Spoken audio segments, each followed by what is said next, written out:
Hello guys, welcome to my YouTube channel. ఈరోజు చేయబోయే recipe chicken masala. ఇది రెగ్యులర్ స్టైల్లో కాకుండా రెస్టారెంట్ స్టైల్లో చూపించబోతున్నాను. పక్కా ట్రై చేయండి ఈ రెసిపీని.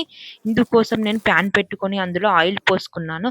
ఆ తర్వాత మసాలా దినుసులు వేసుకున్న తర్వాత ఒక పచ్చిమిర్చి, ఒక పెద్ద సైజు ఆనియన్ వేసుకొని ఈ విధంగా ఫ్రై చేసుకున్నాను. ఇది ఫ్రై అయిన తర్వాత 1 టేబుల్ స్పూన్ పసుపు, 1 టేబుల్ స్పూన్ అల్లం వేసుకొని ఈ విధంగా ఫ్రై చేసుకోవాలి.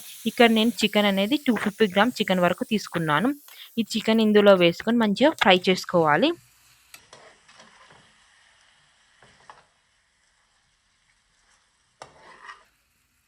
ఇది మీడియం సైజులోనే ఒక 10 to 15 మినిట్స్ అనేది ఉడికించుకోవాలి.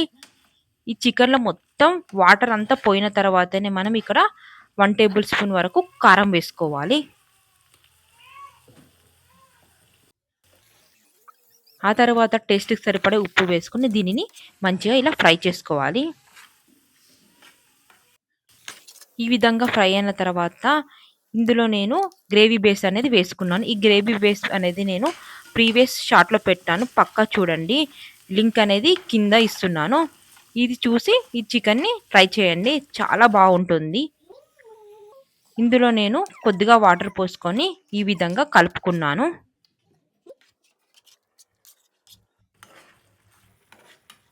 ఇది ఒక 5 to 10 మినిట్స్ ఇలా లో ఫ్లేమ్లోనే మంచిగా ఫ్రై చేసుకోవాలి. ఇది ఫ్రై అయిన తర్వాత 1 టేబుల్ స్పూన్ వరకు ధనియాల పొడి, చిటికెడు గరం మసాలా వేసుకొని దీనిని మంచిగా ఫ్రై చేసుకోవాలి.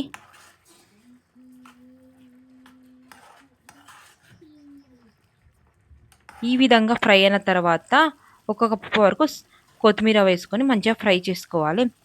అంతే, చికెన్ మసాలా రెడీ. ఇది పక్కా ట్రై చేయండి. అన్నంలోకైనా చపాతీలో చాలా టేస్టీగా ఉంటుంది. Thanks for watching.